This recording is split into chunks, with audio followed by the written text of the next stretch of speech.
à tous et à toutes. Bienvenue dans mon émission d'Auteur à Auteur. Et pour commencer, je voulais vous souhaiter une belle année 2024. Vraiment, qu'elle puisse réaliser tous les rêves qui vous sont les plus chers, que vous puissiez vivre des moments de belles rencontres qui animent votre âme et votre cœur. Et ça tombe bien parce que notre sujet d'aujourd'hui, avec mon invitée Isabelle Leyer, va être sur le fait de devenir artiste de sa vie. Alors Isabelle, pour la présenter, mais de manière certainement très succincte, est journaliste culture à France Télévisions, est artiste, podcasteuse, coach et aussi conférencière. Et elle a un grand but dans sa vie, c'est celui de diffuser l'idée que croire en soi et en ses rêves rend tout possible. Bonjour Isabelle. Bonjour Patricia, merveilleuse année à toi, merveilleuse année à tous. Tu as parlé de réaliser ses rêves, et ben ça me touche énormément parce que oui, réaliser ses rêves, c'est possible. C'est l'objet de mon livre, c'est l'objet de toutes mes publications, de tout ce que je fais dans la vie. C'est pour ça que je respire. Donc je suis heureuse de respirer avec toi et avec vous tous aujourd'hui. Super. Donc, effectivement, ton livre qui s'appelle Je deviens l'artiste de ma vie aux éditions Erol. Donc, nous allons échanger sur les sujets que tu as abordés. Ma première question, c'est qu'est-ce qui a déclenché l'écriture de ce livre et sur ce sujet-là? Alors depuis que je suis toute petite, moi je viens d'une enfance pas formidable, on va dire, mais comme plein de gens. Et j'ai compris, ça c'est la chance que j'ai eue très tôt, que si je voulais changer ce que je vivais et donc mon destin, il fallait que je bosse. Et j'ai bossé. J'ai appris tout ce que j'ai pu. Et puis à un moment, j'ai trouvé des clés pour réaliser mes rêves. Du coup, les amis autour de moi me demandaient comment je faisais. J'accompagnais tout le monde. Puis finalement, j'ai fait des études de coaching parce que je me disais bien que j'avais besoin d'outils quand même si ce que je faisais marchait pour moi. Et puis en fait, à force d'accompagner les gens et d'avoir fait des études de coaching, bah, j'ai coaché avec des résultats de dingue. Sauf qu'à un moment, j'ai commencé à présenter des émissions sur France Info Télé, donc devenir journaliste, un de mes rêves réalisés. Et aussi, la même année, en plus, tout arrivait en même temps, à monter mon spectacle qui s'appelle Mademoiselle, le spectacle musical, qui après sera nommé au Petit Molière. Donc tout arrive en même temps. Et je me dis, bon, là, va falloir que je choisisse. Je ne peux pas tout faire. Je veux continuer à aider les gens. En plus, c'est vraiment game changer tout ce que j'apporte. Je le vois bien. Mais là, je ne peux plus tout faire. Donc, je me suis dit, OK, je vais continuer à aider. Je vais tout mettre dans un livre. Tous mes trucs, tous mes astuces, tout ce qui marche, tout ce que j'ai changé, tout ce qui m'a aidé à changer pour moi, pour les autres, etc. Tout est dans le livre. Après, libre à chacun de lire le livre et de faire les exercices. Parce que si on ne les fait pas, enfin, voilà, c'est dommage. Parce que c'est vraiment la mise en action qui fait la différence. Voilà, donc j'ai voulu continuer à aider tout en ayant cette obligation, si je voulais survivre, de choisir à ce moment-là le spectacle et mes activités de journaliste, qui était un rêve depuis longtemps, quoi. Voilà, continuer à Oui. aider. Oui, c'est vrai que ton livre, hein, Je deviens l'artiste de ma vie, est un livre qui se lit très facilement et que j'ai trouvé très riche sur des sujets, bien évidemment, qui sont des sujets qu'on retrouve pour certains de manière commune. Et j'imagine bien qu'à un moment, on s'est posé ce genre de questions. Mais il y a d'autres sujets que j'ai trouvé voilà, un peu original dans ta manière de l'apporter, avec toujours ce moment pour faire le point avec soi et se poser. Et comme tu dis, c'est quelque chose qui est important. Alors, des Ouais. clés, tu proposes des clés. Et une des clés que tu abordes assez rapidement, c'est l'idée de se reconnecter avec soi. Alors, qu'est-ce que ça veut dire, se reconnecter avec soi? Alors oui, effectivement, elle est rapide puisqu'elle arrive en tout premier, puisque évidemment cette clé, elle est essentielle. C'est-à-dire que si on ne sait pas se reconnecter à soi, c'est finalement au-delà de tout ce qu'on a appris, de tout ce qu'on nous a inculqué, de ce que la culture, nos parents, tout ce qu'il fait bien de faire et d'être, hein, tout ce qu'on porte, ça, c'est pas nous, c'est ce qu'on a mis dans notre sac à dos et ce sac à dos, il est lourd et il nous empêche de nous envoler vers notre réel destin qui est le nôtre.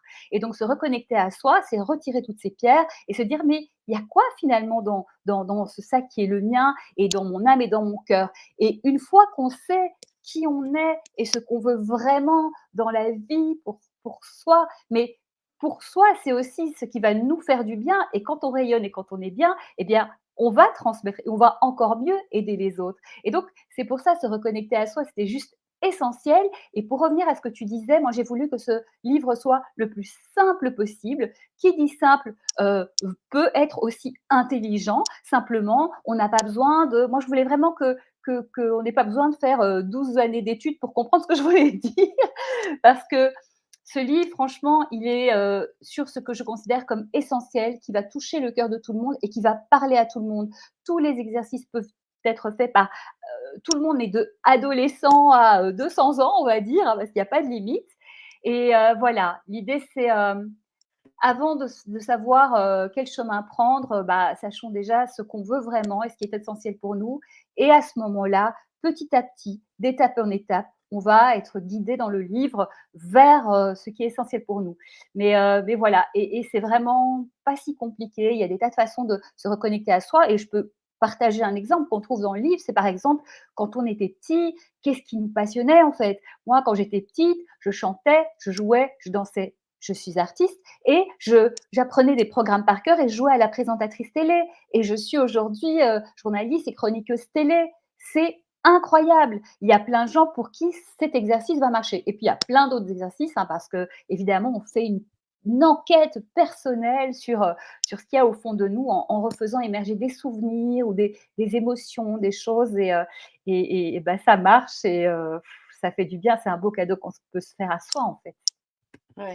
Ouais, et Alors, d'ailleurs, c'est un livre qui est oui. beaucoup offert à des amis, on m'a dit: «Je l'ai offert à ma mère, mon père, mon frère, ma sœur, mes cousins, mes cousines», et en fait, c'est un cadeau d'amour et d'amitié, et j'avais pas pensé à ça, et c'est vraiment, ça me touche énormément, hein, qu'on me dise ça. Et c'est aussi un cadeau très personnel parce qu'évidemment, on écrit dans le livre les exercices, les choses, parce qu'on va réfléchir, on va bouger. Mmh. Mmh. Oui, c'est vrai qu'il y a toute une guidance, en fait, que tu proposes, dans ce livre et que j'ai trouvée très intéressante. Je reviens sur l'idée, justement, de se reconnecter avec, soi, et tu nous dis, bah, voilà, défaites tout ce qu'il y a, dans les pensées, ce qui ne vous appartient pas. Est-ce qu'il y a, j'imagine, sur le chemin, ce moment où finalement, en se débarrassant de ces pensées, de ces idées, de ce qui nous appartient pas, on peut être paumé, on peut être perdu parce qu'on ne sait pas encore tout à fait vraiment qui l'on est. Ça, j'ai souvent entendu, voire vécu aussi. Qu'est-ce que tu préconises, toi, pour pas se perdre finalement sur ce chemin de reconnexion avec soi? Alors, ce que je dis en long et large et en travers dans le livre, c'est déjà, on va se détendre, on va arrêter de se mettre la pression et on va prendre tout ça comme un jeu. Parce que la vie, si on la prend comme un jeu, il y a de la joie et il y a quelque chose qui est dédramatisé. On va arrêter de se culpabiliser. Ça prend du temps? Eh ben, ok, ça prend du temps. On n'est pas sur une course contre la montre. Il faut arrêter cette course contre la montre, parce que les courses contre la montre nous empêchent de nous ressentir et de savoir ce qu'on veut vraiment. Donc en fait, si on se détend et qu'on se dit ok, je suis sur le chemin, je suis sur le process, dans le livre, on va tester des choses et peut-être qu'on va se rendre compte finalement qu'on pensait que c'était pour nous et finalement c'est pas pour nous. Eh ben c'est super en fait, c'est une bonne nouvelle parce qu'on sait à présent que ça, ce n'est pas pour nous. Et n'attendons pas d'être sur notre lit de mort à se dire oh, et si j'avais fait ça, peut-être que, bah non, parce que maintenant on sait et c'est pas grave. En fait, l'idée c'est de voir les choses du côté positif, c'est-à-dire que voir le verre, pourquoi à moitié plein? Rempli en fait, et on va encore plus remplir s'il le faut, mais vraiment c'est, pour répondre à ta question, c'est arrêter de dramatiser, accepter ce qui est et accepter d'y aller petit à petit. Et l'idée, c'est de se dire que tous les jours, on va faire une action en direction de ce rêve, de cet objectif, de se retrouver, par exemple. Et si on fait tous les jours une action, bah, au bout de 30 jours, évidemment qu'on aura avancé. Et du coup, bah, ça nous renforce, ça nous donne encore plus envie de continuer. Donc voilà, arrêtons de dramatiser tout. Vous savez quoi? On est en vie. Pour la plupart d'entre nous, on est en bonne santé. Déjà ça, c'est un miracle. On a un toit, on a de quoi manger, on a de quoi se payer du chocolat. Bah, franchement, la base, elle est là et le reste, on va la construire petit à petit dans la joie et le plaisir. Ça suffit de souffrir. Stop! D'ailleurs, il y a un chapitre sur poser les limites, chapitre numéro 6, fondateur, hein, voilà, mais tout est là, tout est expliqué, vraiment. Oui, et c'est sûr que sur ce cheminement, finalement, il y a un axe quand même qui est, vraiment, je crois, assez difficile pour tout le monde d'en sortir, c'est le jugement de soi. Combien de fois on peut se dire déjà, se maltraiter finalement dans ce jugement de soi, mais aussi se créer des fantasmes sur ce que les autres pourraient penser de nous et évidemment pas en version positive. Alors, que faire? Parce que souvent j'ai des questions: «Oui, je sais, je juge, mais j'arrive pas à stopper ça». Comment faire toi? Qu'est-ce que tu proposes pour stopper, en tout cas le mieux possible, ce jugement de soi? Alors, il y a des exercices, il y a des propositions, et cetera, dans le livre, mais je peux partager un exemple. C'est-à-dire que la nature a horreur du vide. Donc, si tu as une idée où tu te juges et tu essaies de la chasser, mais que tu mets rien à la place, bah, ça va revenir, en fait. Alors, par exemple, faisons la liste de toutes les choses qu'on a réussies dans notre vie. Et il y en a plein, de toutes les choses dont on est fier sur le plan personnel, sur le plan professionnel, sur de choses sportives, amicales, des belles choses qu'on a réussi, qui ont fait notre réussite et qui font partie de notre vie. Et en fait, souvent, l'humain, il y a un mur tout blanc, il y a un point noir, il voit que le point noir. Ben, en fait, il faut arrêter ça. Et donc, quand tu as ces pensées négatives qui te disent tu n'es pas capable, ce n'est pas possible, etc., bah déjà, tu reprends ta liste et tu dis ouais, mais en fait, j'ai été capable de faire ça. Voilà. Et puis la deuxième chose, c'est vas-y petit à petit. Le problème aussi, c'est que les gens, ils voient le château. Ils se disent voilà, je veux construire un château. Imagine quelqu'un qui rêve de faire des podcasts. Il se dit je vais faire 1000 podcasts. Bah, c'est tétanisant, il va pas les faire. Et puis tu les fais au fur et à mesure et tu as des gens là, ils en sont à 500, 800 podcasts, ils se retournent, ils se disent oh là là, si j'avais su que j'allais faire ça, c'est hallucinant. Donc en fait, c'est la loi du petit à petit, toujours dans la joie, le plaisir et s'autoriser à se tromper. C'est aussi le rapport à entre guillemets, «l'échec». Comme je l'explique, pour moi, il y a pas d'échec. En fait, il y a des apprentissages et finalement, ce que certains appellent l'échec, si tu vois les choses différemment, c'est un sacré cadeau. Par exemple, tu fais quelque chose et tu ne réussis pas. Bah, c'est la vie qui te parle, c'est la vie qui te dit, peut-être que tu dois apprendre quelque chose, peut-être que tu t'es pas assez préparé, peut-être que ce n'est pas pour toi. Et donc, à toi aussi d'aller décrypter ça. Et bah oui, si tu as un examen, tu l'as raté, tu as un entretien, tu es arrivé en retard, tu n'as rien préparé, tu pas sélectionné, bah pose-toi des petites questions quand même, tu vois. Mais si en ton âme et conscience, tu as fait tout ce que tu pensais qu'il fallait faire, que tu arrives et que ça n'a pas marché, eh bien juste, c'est une source d'apprentissage. Alors, donc ça veut dire que si on a 10 fois le même échec, bah, c'est qu'on n'a pas essayé de comprendre et là, on est un peu neuneux. Donc là, oui, on peut parler d'échec, mais franchement, ça arrive à pas grand monde. Juste comprends et comprends que la vie, elle est avec toi. Elle est là pour te faire comprendre des choses, t'apprendre des choses. Et donc, OK, je prends, je vais faire différemment. Et c'est par essai et erreur qu'on y arrive. Hein. Franchement, toutes les personnes que vous voyez qui réussissent, en tout cas dans l'image que vous en avez, parce que parfois ils n'ont pas cette sensation-là, mais en tout cas vous, eh bien c'est des personnes qui ont connu des hauts et des bas. C'est d'ailleurs l'objet de mon podcast qui s'appelle Viser la Lune, où j'interviewe des personnalités, Pascal Légitimus, Maria James, Jarry, Alain Chamfort, Laurent Ruquier, etc., qui nous expliquent en fait que c'est les bas qui les ont renforcés, parce que la gloire et les bons moments, c'est chouette, on en profite, mais c'est pas là qu'on apprend le plus. Et toutes ces choses difficiles les ont construites et les ont transformées et leur ont donné la force finalement bah, d'avancer et de se trouver. Parce que oui, l'erreur, l'échec, ça nous permet, c'est un cadeau qui nous permet de nous trouver. Donc voilà, c'est absolument important et vraiment, c'est toujours je reviendrai toujours à cette idée de déculpabiliser, de prendre le temps, de s'autoriser à l'erreur parce que l'erreur est une source d'apprentissage et c'est pas grave et on avance, voilà. Parce qu'il y a des gens, ils préfèrent ne rien faire, comme ça ils sont sourds de pas ni être jugés par eux-mêmes, ni être jugés par les autres, mais au bout de leur vie, ben, ils seront passés à côté de leur vie. Et les personnes qui sont autour de nous, si on se plante et si elles nous aiment vraiment, bah, elles vont nous soutenir. Et si c'est pas le cas, bah, peut-être qu'il faut un peu s'en éloigner à un certain moment ou alors en tout cas leur mettre les limites. Ça, si tu veux, bah, si tu es pas capable de me soutenir, on n'en parle pas. Faut se protéger, faut se protéger. Mais allons-y quoi, allons-y et c'est possible et toujours de la joie et du plaisir. C'est pour ça que c'est très important de se connecter à son vrai rêve. Parce que si on ne va pas sur son vrai rêve, on n'aura pas l'énergie, on sera découragé très vite. Si on trouve son vrai rêve et que c'est absolument essentiel pour nous, rêve, objectif, envie, chacun va utiliser le mot qui lui parle, parce qu'on n'a pas le même rapport au mot. Pour certains, un rêve, c'est quelque chose qui ne se réalise pas, donc il faut Oui. mieux utiliser un autre mot. Mais on va trouver de la joie, de la force, du courage, et on n'aura pas l'impression de travailler, on aura juste l'impression de grandir et de vivre une aventure formidable. Oui, parce que dans ton livre, tu ramènes une autre des clés qui est, semble-t-il, aujourd'hui hyper importante, c'est-à-dire d'être dans sa mission de vie, sa réalisation de sa mission de vie. Alors c'est vrai que j'ai aimé la manière dont tu abordais finalement une définition très simple de la mission de vie. Comment on peut reconnaître que c'est ça, qu'on est bien dedans? Alors pour moi, la mission de vie, et c'est ma définition à moi, c'est quelque chose qu'on va faire et qui va nous rendre profondément heureux, qui est connecté à notre âme et notre cœur, et en le faisant, on fait du bien aux autres, tout simplement.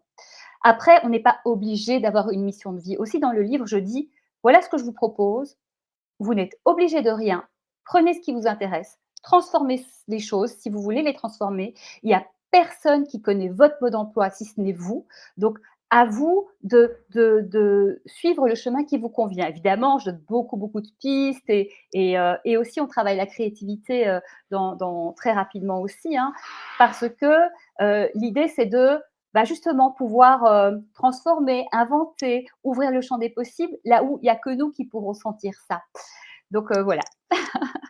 C'est ça et la créativité d'ailleurs, tu l'amènes aussi, assez tôt Oui. comme une idée, tu nous dis: «Bon, sortez un petit peu, voilà, de votre quotidien». La créativité est quelque chose, d'important qui peut, améliorer, votre vie.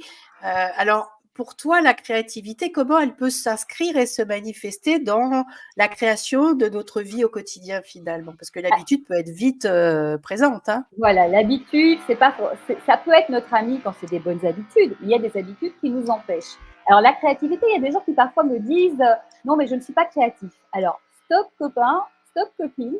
Quand tu étais petit, tu étais princesse, prince, super-héros, je sais pas, champion et cetera. Donc la créativité, elle est en toi. Après, peut-être qu'on t'a dit des choses ou tu t'es, enfermé dans une idée de toi qui est, «Je ne suis pas créatif», mais on a tout ça en nous. Donc petit à petit, on va la travailler par des exercices hyper simples qui vont commencer par notre quotidien. Par exemple, tu vas essayer de choisir un chemin différent pour aller aux endroits où tu vas. Tu vas t'arrêter un arrêt avant ou au métro pour pouvoir un peu marcher, ou tu vas acheter des choses différentes à manger, parce qu'on est toujours sur les mêmes choses qu'on mange, les mêmes vêtements qu'on met, etc. Tu vas inventer, trouver d'autres recettes, tester des produits, tu vas changer les vêtements, les 20 vêtements là qui tournent, que tu mets à la lessive et que tu reprends. Tu sors tout et tu vas, mais tiens, j'avais ça, allez, je le mets. Sinon, tu donnes ou tu jettes ou tu vends parce que ça sert à rien, mais tu fais d'autres assortiments. Tu vas faire des surprises à des copains, des copines parce que tu vas inventer des choses qui vont leur faire plaisir. Et en fait, par des petites choses, on va se reconnecter en fait à tiens, on va créer quelque chose de nouveau et faut arrêter de penser que être créatif, c'est être Picasso. Être créatif, c'est juste changer quelque chose par-ci par-là. On est tous capables de le faire. Il y a des exercices dans le livre et personne n'est pas créatif. C'est changer l'idée de soi. Et pourquoi la créativité vient au tout début? Parce qu'une fois qu'on l'aura bien travaillé, ça va nous permettre d'ouvrir le champ des possibles sur tous les chapitres suivants. C'est pour ça que des gens m'ont dit: «Tiens, pourquoi la créativité au début? On a l'impression que c'est la cerise sur le gâteau, qu'on peut la mettre derrière».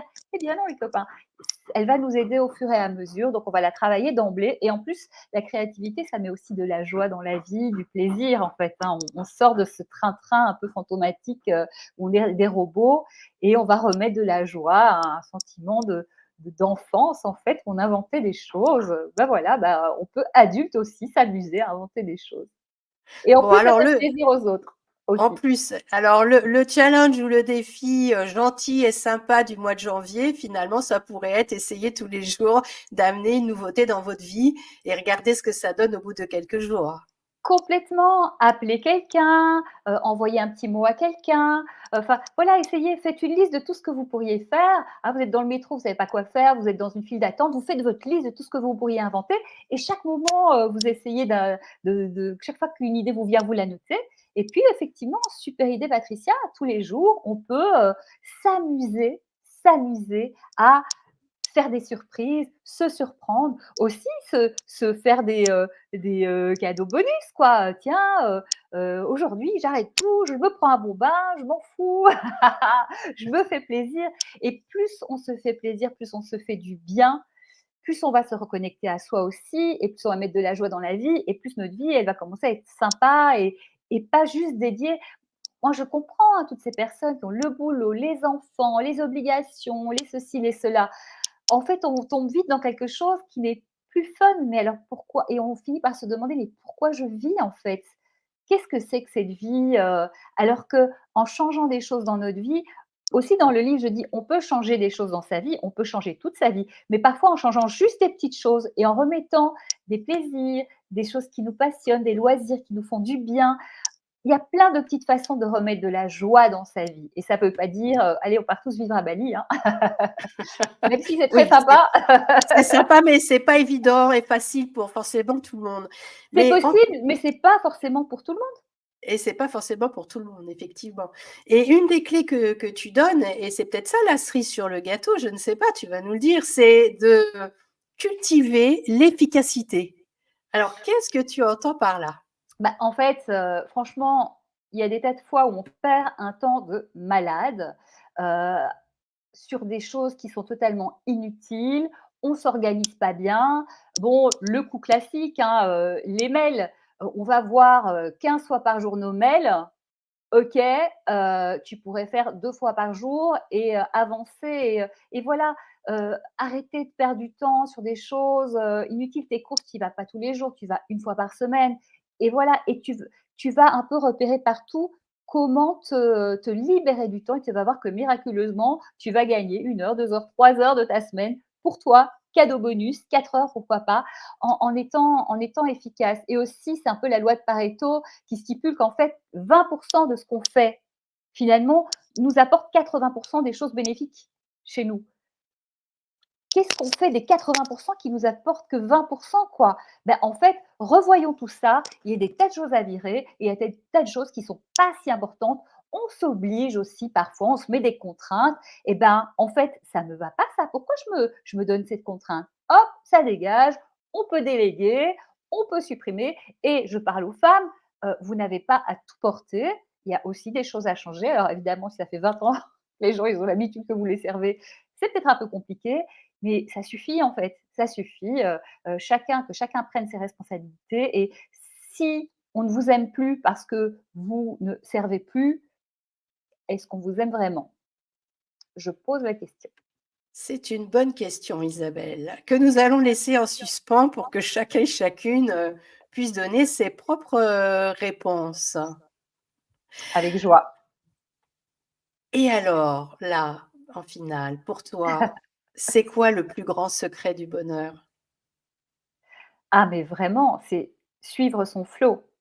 C'est-à-dire, moi j'appelle ça comme ça, on s'est tellement reconnecté à soi et c'est une question d'habitude en fait. Plus on est sur ce chemin, plus c'est une évidence, donc ça se fait petit à petit, de mois en mois, d'année en année, mais que finalement, on n'a plus besoin de faire les petites cases, plus, moins. De toute façon, quand il y a un doute, c'est qu'il y a pas de doute, hein. Moi, j'aime bien cette phrase. Que juste parfois, par exemple, moi, je fais des choses, je ne sais pas pourquoi je les fais, mais je sens qu'il faut que je les fasse. Mon podcast, par exemple, Viser la lune, je me suis dit: «Je vais faire un podcast». Pourquoi je vais faire un podcast? Je sais pas, il faut que je fasse un podcast. J'ai fait le podcast, ça a été une aventure formidable.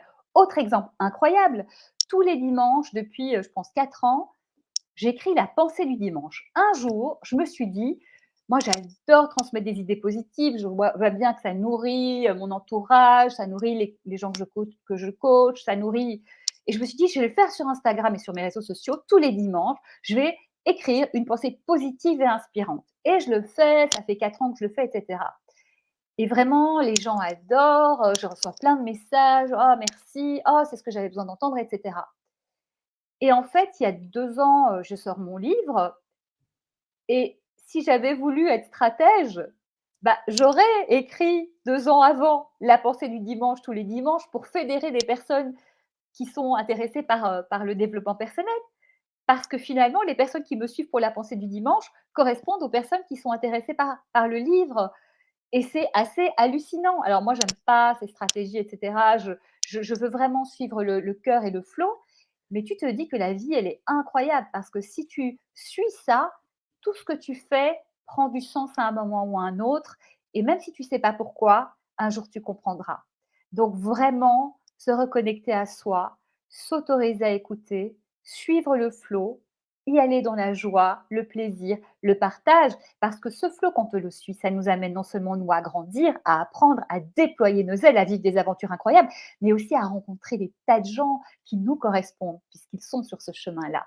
Donc, suivez votre flow et votre flow, c'est quoi? C'est l'expression de votre cœur, de votre âme, c'est-à-dire de, du rêve, de votre essentiel, peu importe le mot que vous allez y mettre, mais en tout cas, voilà, c'est essentiel et je souhaite à chacune d'entre vous d'être en connexion avec ça parce que ça change la vie et c'est beau.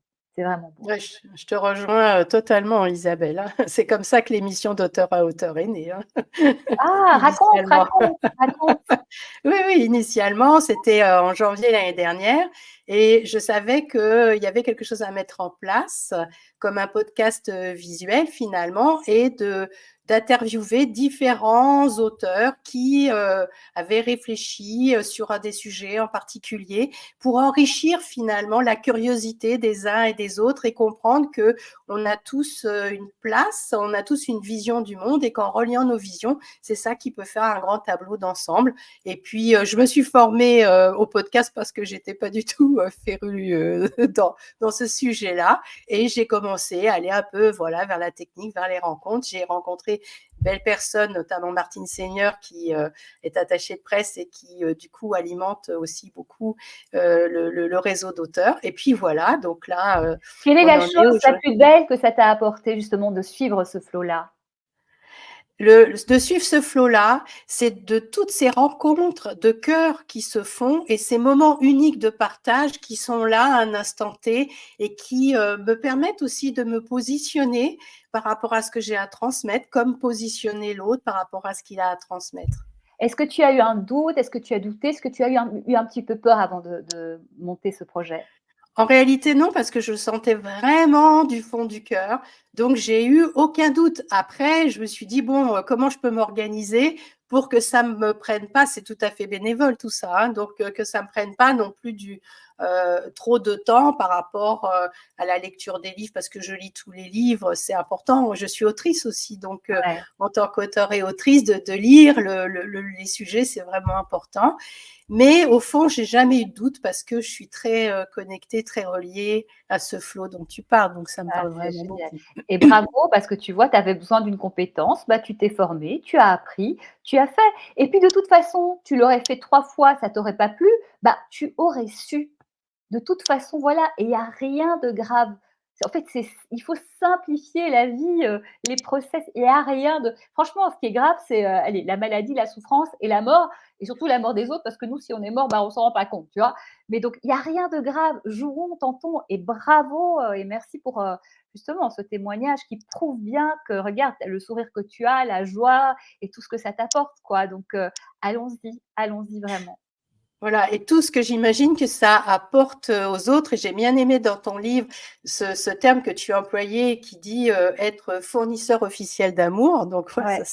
ça a bien résonné. Comment on peut justement soutenir et aider les uns les autres par nos propres expériences et parce qu'on a appris. Et c'est ça aussi l'occasion de ces rencontres d'auteur à auteur. Mais oui, parce qu'une personne qui est connectée à son âme et son cœur et qui va vers où c'est essentiel pour elle d'aller, elle s'apaise, elle a de la joie et son cœur s'ouvre. Donc elle a de plus en plus d'amour et donc elle a juste envie d'aider les autres à aller sur ce chemin s'ils en ont envie, en tout cas de partager, de donner, de connecter. Donc il y a rien de plus beau en fait, c'est hyper vertueux. C'est ça. Isabelle, on arrive déjà à la fin de notre émission. Donc, j'affiche à nouveau la couverture de ton livre, Je deviens l'artiste de ma vie aux éditions Erol. Vraiment, je vous le conseille, je vous le recommande. Ça peut être votre livre de chevet pour cette nouvelle année si vous avez envie de développer ce côté artiste et faire de votre vie la plus belle des créations possibles. Isabelle, est-ce que tu aurais un mot de fac, un message que tu voudrais partager avec nos amis? Bah oui, croyez en vos rêves, tout est possible dans la vie et ne laissez personne vous faire croire le contraire parce qu'ils parlent de leurs limites, donc n'embarquez pas leurs limites, ce n'est pas nécessaire. Et puis je voulais, te rendre hommage Patricia parce que tu fais partie de ces personnes qui mettent les autres en avant et c'est magnifique. Ça témoigne d'un grand cœur et ce monde en fait, ce nouveau monde qu'on a envie, qu'on est nombreux à avoir envie de développer, c'est par, la sororité, mais aussi la solidarité, l'entraide des uns des autres, hommes, femmes, tous, peu importe, on s'en fout. C'est ensemble qu'on va le créer, ce monde meilleur et rappelez-vous qu'il faut que 10 d'une population pour faire une révolution positive. Ben voilà, on en fait partie dans l'amour, la paix, la sérénité, la joie et je pense qu'une personne en paix avec elle-même, veut la paix, extérieure aussi avec les autres. Donc c'est vraiment le chemin, en tout cas de ma croyance, que je partage. Merci beaucoup Isabelle pour ce bon moment passé ensemble. Merci à vous tous et à vous toutes de nous suivre et de nous écouter. Et donc, je vous dis à la prochaine fois et une merveilleuse journée ou soirée en fonction du moment où vous écouterez l'émission. Ciao, gros bisous, à bientôt.